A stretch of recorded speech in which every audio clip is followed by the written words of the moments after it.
Всем привет, ребята! Мы с телешкольниками приехали на передачу «Портреты». И сегодня мы будем брать интервью у Алии Айсиной. Сегодня у нас очень интересный гость. Это организатор уфимских фестивалей, предприниматель. А еще мы будем в это время ее рисовать. Мы будем стараться, честно. Как у нас получится, вы сможете посмотреть на канале БСТ. Ждите в ближайшее время, а мы пошли рисовать. Как вы себя чувствуете перед съемкой? Немного волнительно. Ваш портрет когда-нибудь писали? Было дело, но по фотографии. То есть я не позировала. Какого вопроса вы боитесь? Пока никакого вопроса я, наверное, не боюсь. Я не задумывалась об этом. Надо бояться?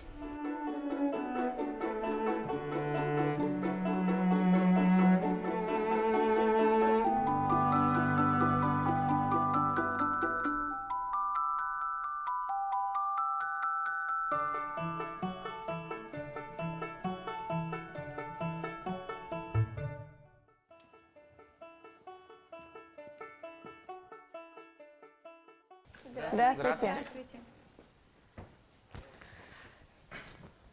Алия Салимьяновна, меня зовут Зарина, и я хочу сразу вас познакомить с правилами программы. Мы задаем вопросы, вы отвечаете, все очень просто. В конце вас ждет сюрприз. Вы можете забрать один из понравившихся портретов. Как ваше настроение? Отлично. Вы такие красивые все здесь. Ко мне можно обратиться Алия. Хорошо. Меня зовут Азалия, и мой первый вопрос это то, что вы считаете себя творческим человеком? Я, наверное, отвечу так, что творчество является одной из частью, да, или часть моей жизни. Без этого, наверное, я себя не представляю. Каким видом творчества вам нравится заниматься? Самым небанальным – организацией праздников, фестивалей. Во время организации праздников, фестивалей вы больше надеетесь на свои способности и силы? Или вы все-таки, вам нужна иногда помощь?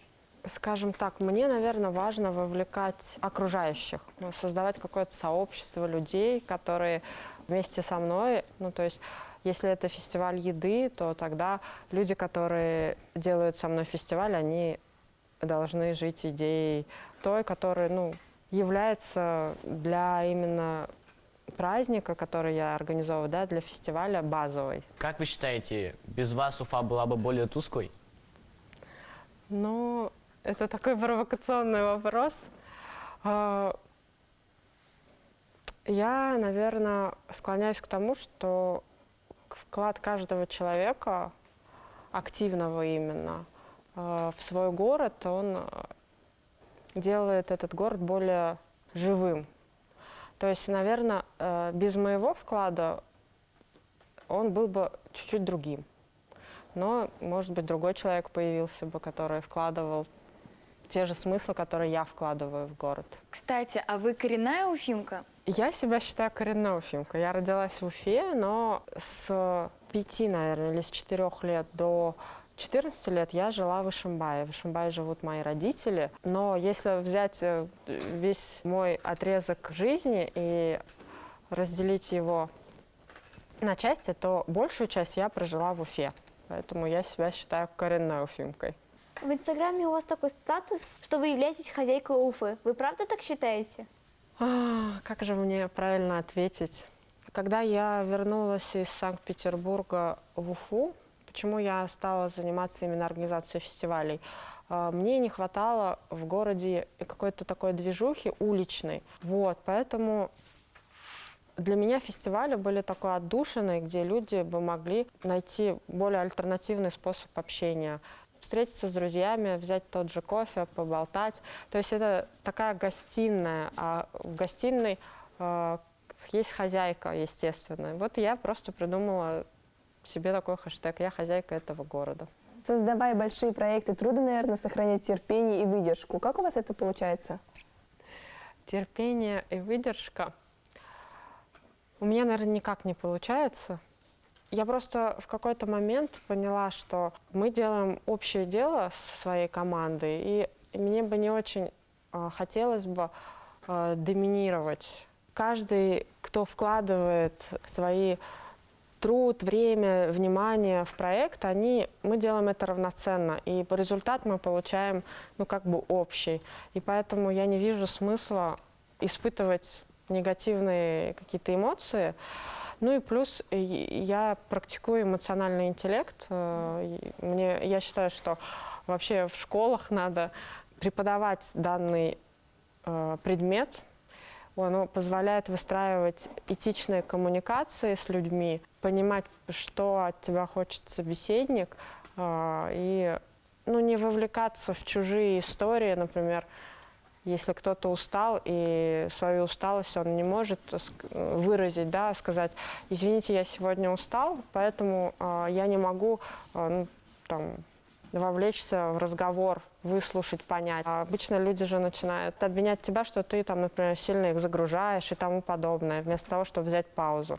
Вот, и эмоциональный интеллект, он как раз-таки позволяет встать на сторону собеседника и понять его чувства, эмоции и остаться в хороших отношениях, скажем, в добрых. А что делать, например, если человек ленивый очень или не хочет какой-то свой вклад вносить в общее дело? Не работать с ним. Но можно же расстаться с человеком не через ссору, да, а я за договоренности. Я думаю, что это нормально. А было ли такое, что вас звали в какой-то интересный проект, но вы отказывались? Очень часто я отказываю. Наверное, и проектов было очень много. Связано это с тем, что я все-таки за авторские проекты. Мне нужна свобода в выборе, в том, как я вижу проект, что я хочу делать. Если работать на кого-то, то всегда приходится синхронизироваться, наверное. Не всегда получается найти людей, которые тебе предлагают проект, чтобы они с тобой были одних ценностей, одних интересов, да, на одной волне. Поэтому я, скорее всего, откажусь. Но у меня есть пару проектов, где мы договорились, что если я что-то делаю, то я делаю это на свой вкус, по своему видению, и они мне доверяют. И когда мы в таком ключе, в такой концепции работаем, у нас реально получаются классные, крутые проекты. Очень рада, что есть такие люди, которые мне доверяют свое дело. Какой свой проект считаете наиболее удачным?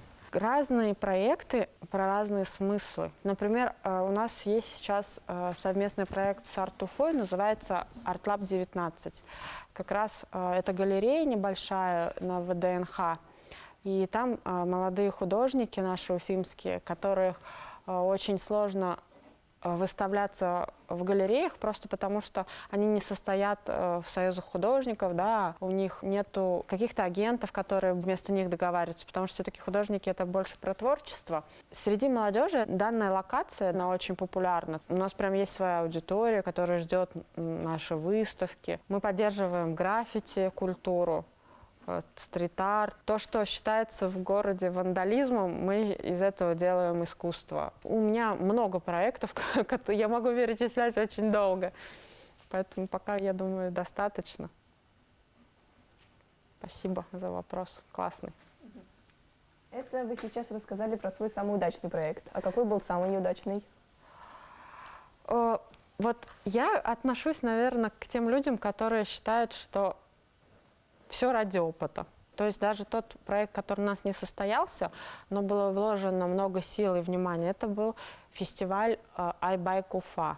Может, помните, в 2016 году мы переформатировали с командой День 1000 велосипедистов и решили сделать День открытых улиц. Согласования все прошли, и за сутки до фестиваля мы отменили фестиваль. Это был большой скандал на весь город, даже на республику. Хотя у нас были все согласования, но были нюансы, которые мы не учли, и в итоге нам пришлось отменить фестиваль за сутки. А что случилось? Я не хочу сейчас это вспоминать, но из-за безопасности мы отменили. Мы не смогли на тот период обеспечить полное покрытие фан-барьерами весь периметр фестиваля, это были очень большие улицы, то есть это Пушкина, там Кирова, до Чернышевского, Гафури, то есть это был большой объем. У нас даже в республике нет такого количества фан-барьеров, поэтому получилось то, что получилось, но это была самая крутая команда, с которой я работала, и все эти люди до сих пор меня поддерживают, я их поддерживаю в новых проектах. Поэтому это был классный, как сейчас любят говорить, кейс для опыта. Когда мы говорим, что мы такие классные, мы делаем такие классные проекты, это одно. А если мы умеем признавать свои ошибки, мне кажется, гораздо ценнее для дальнейшего развития. А страдает ли от таких казусов репутация? В дальнейшем не бывает ли сложностей из-за таких... Отличный вопрос, да. Я прям люблю такие вопросы. Вообще репутация, конечно же, страдает. И для того, чтобы остаться с репутацией человека, организатора, которому можно доверять, мы сделали колоссальную работу. Мы были очень открыты. То есть, если они не смогли реализовать все свои пожелания на этом фестивале, мы им дали возможность участвовать на всех наших фестивалях летом. Естественно, они тоже пошли нам навстречу. Не было ни одного партнера, ни одного бизнеса, который в Уфе сказал бы: все, я с вами не работаю. Они сказали: ребят, вы молодцы, вы постарались, хорошо, что вы идете, ну, как бы, и выполняете те договоренности в той мере, в которой вы можете сделать. И до сих пор мы с ними работаем. Ну, хорошо, что так все получилось. Да.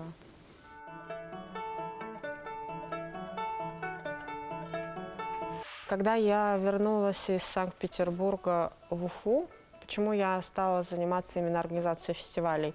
Мне не хватало в городе какой-то такой движухи уличной.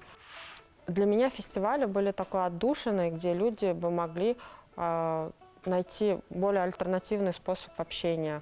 Встретиться с друзьями, взять тот же кофе, поболтать. То есть это такая гостиная, а в гостиной есть хозяйка, естественно. Вот я просто придумала себе такой хэштег: «Я хозяйка этого города». Расскажите о самом сумасшедшем поступке, который вы когда-либо делали. Сумасшедший поступок. Это, наверное, не про меня. Я такая достаточно последовательная, и для меня там безопасность очень важный аспект в моей жизни, поэтому сумасшествий я не совершала. Бывало ли у вас такое, что появлялись сомнения, стоит ли заниматься этим делом дальше? Сомнения? Вот я себя считаю гуру, да, организации именно в таких вот неформальных фестивалях, и мне это очень легко дается. Я не могу объяснить почему, но я прям получаю колоссальное удовольствие от того, когда я что-то организовываю. Сомнений как таковых не было. Была усталость, потому что я, например, 5 лет не выезжала за границу и куда-то в отпуск. Поэтому вот в этом году я для себя решила, что я все-таки съезжу зимой, может быть, на 3 месяца куда-нибудь пожить в другую страну, куда-нибудь в Юго-Восточную Азию, чтобы немного перезагрузиться. Какого-то своего потолка в организации фестивалей, проектов я достигла. Что я дальше хочу? Вот мне нужно сейчас поразмыслить. Я пока ищу себя. Как вы относитесь к смешанным бракам? Я вообще ко всему отношусь хорошо. Если люди любят друг друга, то почему нет? Неважно, какой ты национальности, мне кажется. Это твоя жизнь, ты несешь ответственность за свой выбор. Поэтому я отношусь к этому нормально. Я еще слышала, что вы очень бережно относитесь к башкирской культуре, к нашим обычаям. Это связано с воспитанием или почему? Так как я там в 7-м поколении башкирка, может и дальше, просто я дальше как бы не интересовалась. По какой-то причине родилась именно в данной семье с такими культурными кодами, традициями. владею именно башкирским языком. Если я начну отрицать национальность, культуру, как-то абстрагироваться, мне кажется, не все, что мне дано, я проживаю, вот так скажем. И поэтому для меня важна связь с родом, со своим народом. То есть вы прям хорошо разговариваете, владеете этим языком, понимаете его, башкирский? Я разговариваю так, как меня научили в детстве. Я закончила башкирскую гимназию имени Рами Гарипова. В окружении у меня очень много друзей башкир. Но я не дружу или там не общаюсь только по признаку национальности. Ты башкир, я с тобой общаюсь, например. Нет, у меня муж наполовину русский, наполовину татарин. У меня друзей очень много и других национальностей. Важен сам человек. Вы можете назвать себя толерантным человеком?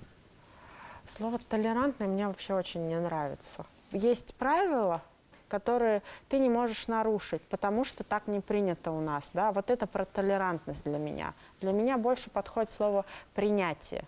Когда ты принимаешь, тогда это искренне. У нас есть у башкир такое слово, оно очень многогранное, ихлас называется. Ихлас. Вот когда ты ихлас всех принимаешь, это не про толерантность. Ты просто принимаешь, потому что вот он есть. Вот его создал Бог, Аллах, там, Вселенная, да, и это ко всему так относится. Но То есть не все нужно принимать. С чем-то же все-таки стоит бороться. Смотри, я согласна с тобой, но бороться, я считаю, нужно не с человеком, а с идеей, которая там им одержима. Например, если она влечет за собой вред здоровью, моральное разложение, ну и тому подобное. Вот с этим, скорее всего, да. А вы верите в Бога? Я верю в Бога, да. Ну, я молюсь, для меня это важно. Это тоже один из источников силы для меня. Спасибо большое. Пожалуйста. Для вас важны шиханы? Шиханы, конечно, для меня важны. Все шиханы. А не собираетесь ли вы провести какой-нибудь вот фестиваль в защиту шиханов? Ты сейчас на мою больную мозоль просто нажал. В прошлом году я проводила фестиваль в защиту Таратау. Я, конечно, знаю, что не мой фестиваль повлиял на то, чтобы Таратау оставили в покое. Этому помогло только то, что он имеет охранный статус. Но вот как быть с Куштау, Которого отдали на разработку. который отдали на разработку, пока не понимаю. Я знаю, что только единственный наш человек в нашей республике может отдать или запретить. Доступа я к этому человеку не имею. Потому что Чем они важны? чем они важны? Это очень хороший вопрос. Для меня они важны с точки зрения, Культурного наследия? знаешь, культурное наследие – это уже второй вопрос. Шиханы – это горы. Тот район, в котором они находятся, да, он экологически очень негативный. Салават заводы даже, Стерлитамак заводы, Ишимбай заводы. И вы представьте, строят гору, и весь Гафурийский район, он откроется, роза ветров изменится. Вы не заметили, что в этом году очень много ветров? Вот ветреный год, шквально ветреный год.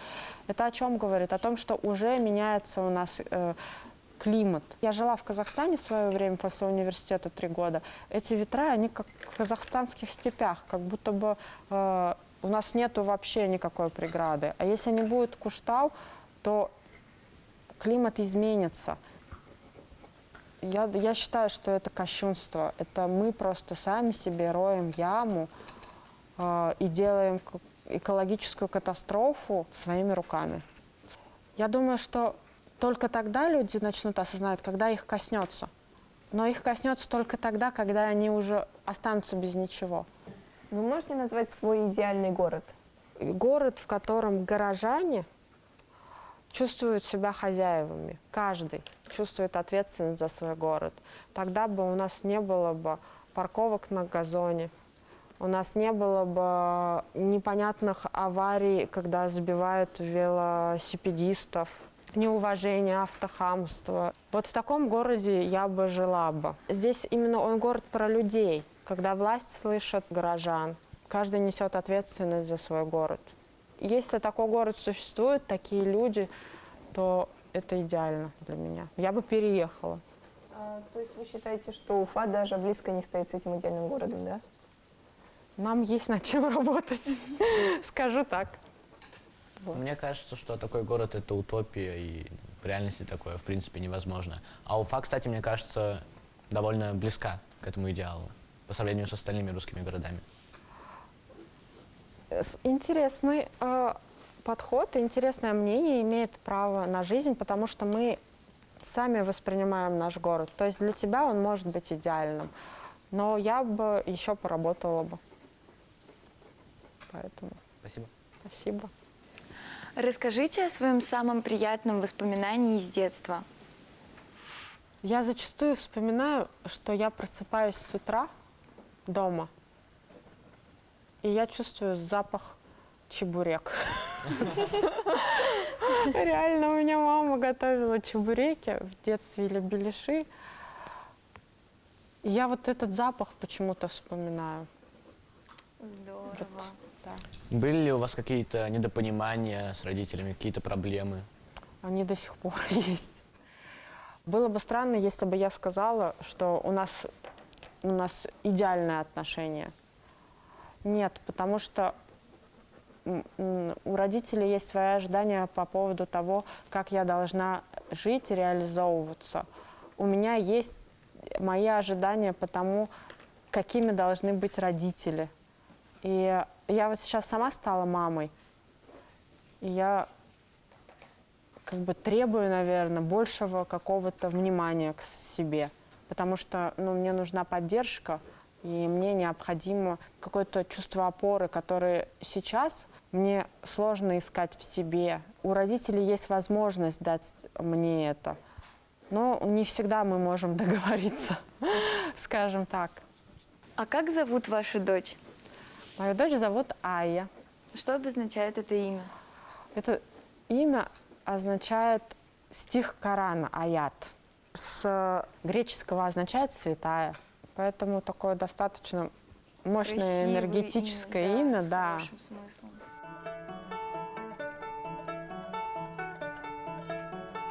Я себя считаю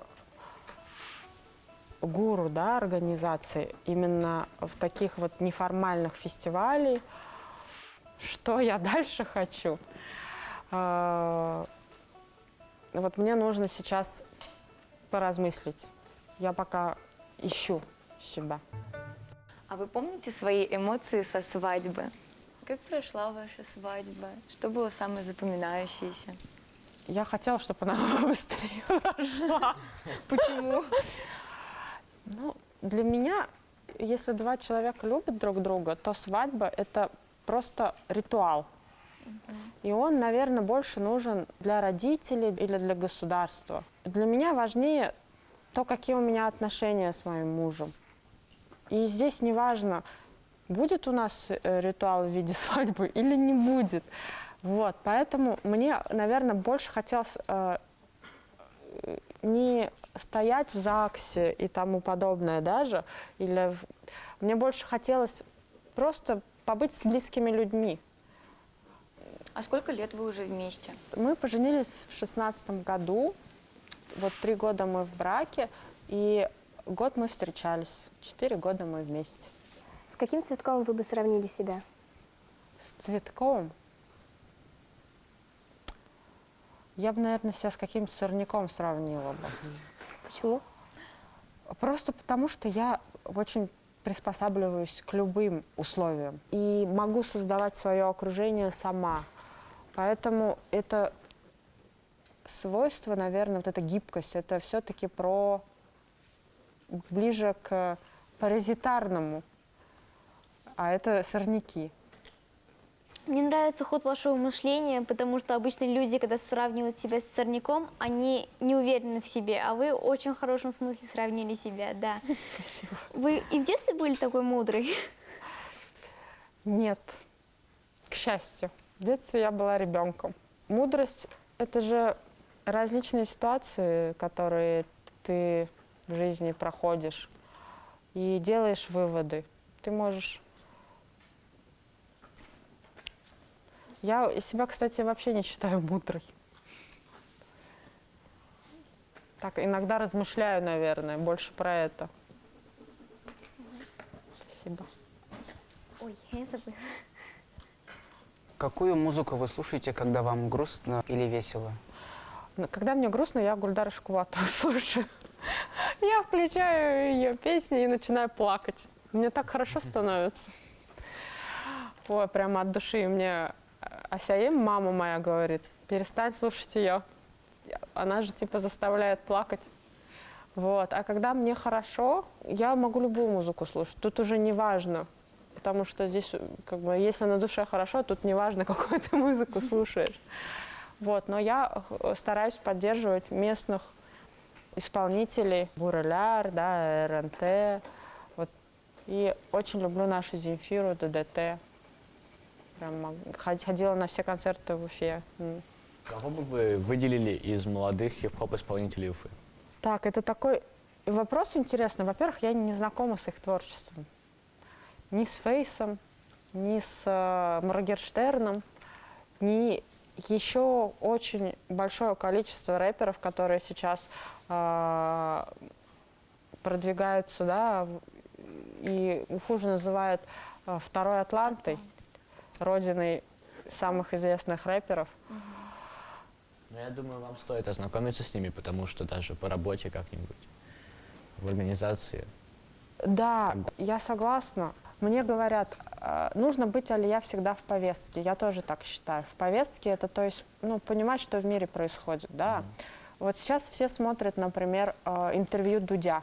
Это считается прям круто. О, новое интервью вышло, все сразу на YouTube и смотрят.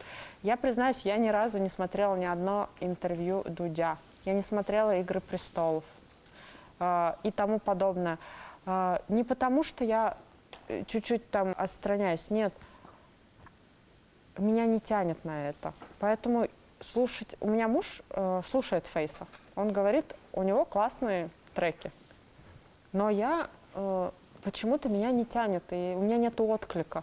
А раз у меня нету на все это отклика, то я даже не пробую, просто для того, чтобы быть в повестке, наверное. Хотя я работаю с молодежью, да, общаюсь с молодежью. Я не требую от подростков соответствовать моим ожиданиям, или я жду, что они вот такие-то будут. Я просто с ними общаюсь.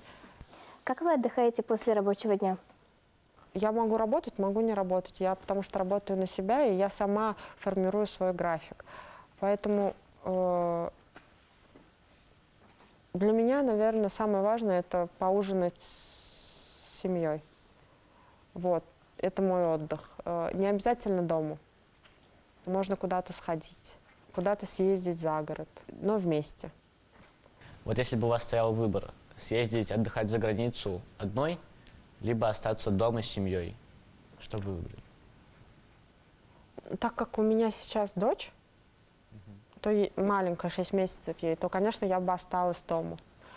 Но если бы она подросла бы, ходила бы и ела бы со стола еду, ту, которую мы едим, я бы, наверное, выбрала съездить одной. Потому что все-таки мне нужно личное пространство и некоторое время побыть с собой. Это не значит, что я кого-то бросила, да. Я взяла какое-то время, чтобы быть ресурсной, чтобы я напиталась вот этой энергией, да, и потом я своей семье гораздо больше дам. Даже если я не могу куда-то уехать, я могу сходить в кино одна, на концерт потанцевать после того, как дочь уложу, например, она в 8 уже спит. Я могу попросить мужа остаться и самой пойти на какой-то концерт. Протанцуюсь, мне станет легче, я пообщаюсь с друзьями, я приду через 2 часа домой, но это будет совершенно другой человек. Я буду улыбаться, светиться. И я рекомендую всем женщинам в декрете практиковать время для себя, потому что это новый прилив сил. А как вы считаете, женщина должна уступать мужчине? Уступать? Да. В чем уступать? В конфликтах, например. В конфликтах. То есть, если конфликт произошел, то тут, мне кажется, неважно, уступит кто-то или нет. Для меня отношения – это не про то, что раз ты женщина, значит, ты должна быть мягче, и ты как бы покорной должна быть. А раз ты мужчина, то ты должен такой быть. Нет. Неважно, кто какую роль на себя берет. Главное, чтобы вы находили общий язык и вам было комфортно. Когда кто-то кому-то что-то должен, это уже как бы не очень хорошо. Ей должно быть «хочу». Я хочу уступить этому мужчине, потому что я люблю его. И сейчас необходимо, чтобы ну, как бы я остановилась, там, не давила на него или еще что-то. Я хочу это сделать, а не потому, что я это должна. Вот у меня, я вот по такой концепции. Или я не хочу. Вот я сейчас хочу на него давить, понимаешь? Потому что мне это необходимо. Вот вы говорите, что вы из-за чувств, но иногда же бывает так, что они мешают. В работе могут, да, мешать, но в семье как без них? Ты же всегда опираешься на свои какие-то внутренние эмоции. Когда ты даже в конфликте, ты всегда вспоминаешь, что ты этого мужчину выбрала. Вот, например, я не говорю, ты меня не слышишь, ты меня не понимаешь, ты меня там не любишь, да. Я всегда думаю, если я хочу так сказать, значит, я его не слышу. Это про эмоциональный интеллект, который я упоминала. А когда вы последний раз были у психотерапевта? У психотерапевта я была очень давно. Но мой психотерапевт переехал в Москву. Не выдержал? Не выдержал. Нет, но, например, я не жалуюсь там, друзьям или не ною о каких-то проблемах своему мужу или родителям. Есть специально обученный человек, да, Для нытья. который как бы может мне помочь. Иногда мне просто надо, может, что выслушать, но мои мысли могут быть токсичными для моих друзей или семьи. А с токсичными мыслями психотерапевт, психолог умеет работать. Это его профессия. Поэтому я за то, чтобы посещать психолога, психотерапевта по мере необходимости. А назовите, на ваш взгляд, самые отвратительные пороки в человеке. Я не очень люблю, когда врут. Но, опять же, я просто рассуждаю. Вот он соврал. Может, он в это реально верит? Я же не знаю. Поэтому я просто понимаю, что если я где-то во лжи уличила человека, то я просто отстраняюсь от него и все, и больше как бы не соприкасаюсь. Но говорить, что он плохой, я не буду. Это его право. Он, может, живет в этих иллюзиях и верит в это. Когда вы в последний раз смеялись до боли в животе? Наверное, с мужем, когда мы едем куда-то по трассе, хоть к родителям, хоть просто куда-то едем очень долго, часто шутим и вот прям очень громко смеемся над шутками друг друга. Это тоже мой один из способов отдыха. Да, перезагрузки.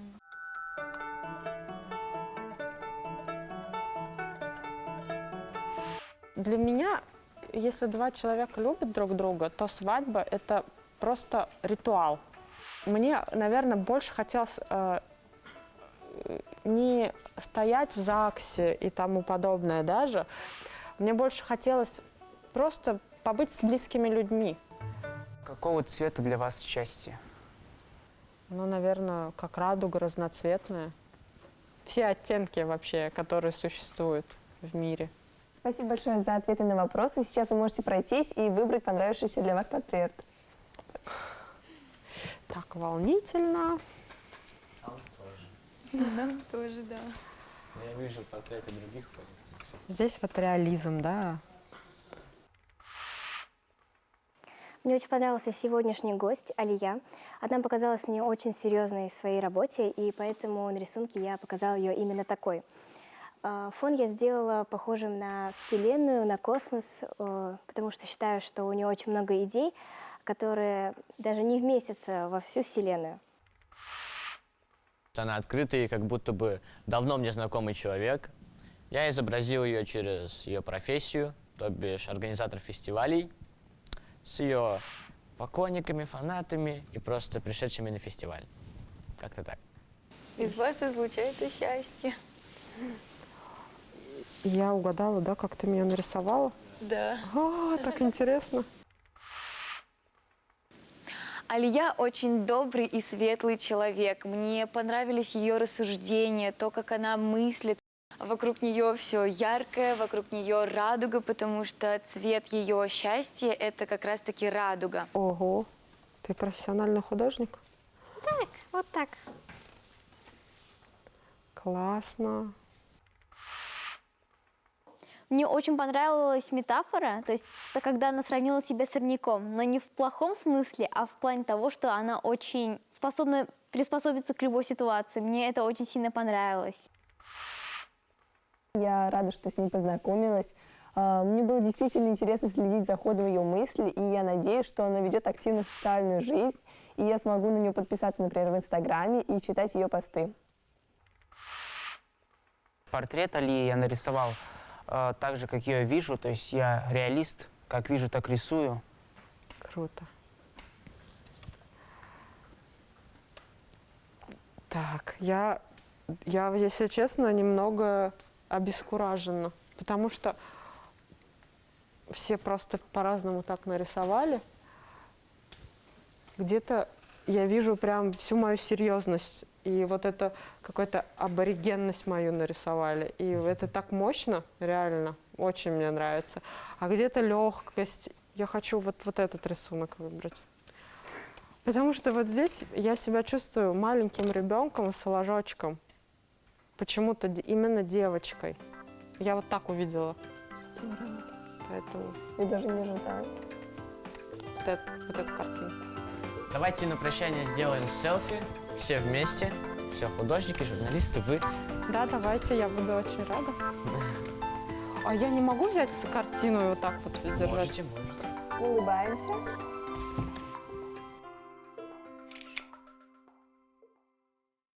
Я очень рада, что она выбрала именно мой портрет. Мы нашли в нем действительно что-то общее, и для меня это очень неожиданно и очень приятно. Вы потрясающие. Я просто еще раз синхронизировала с собой, ответила на какие-то свои вопросы. Огромное спасибо, вам удачи. Да, вам спасибо, до свидания.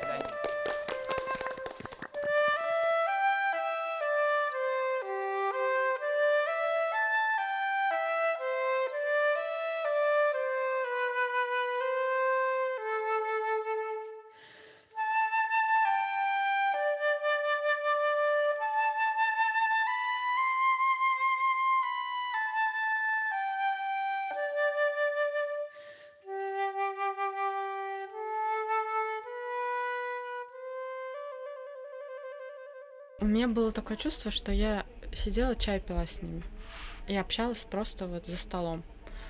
Настолько все было естественно, настолько расслабленно, что я получила вот удовольствие. Я как будто... Мне мозг как будто промассажировали реально. Вот такое чувство. Мне очень классно внутри. Хорошо.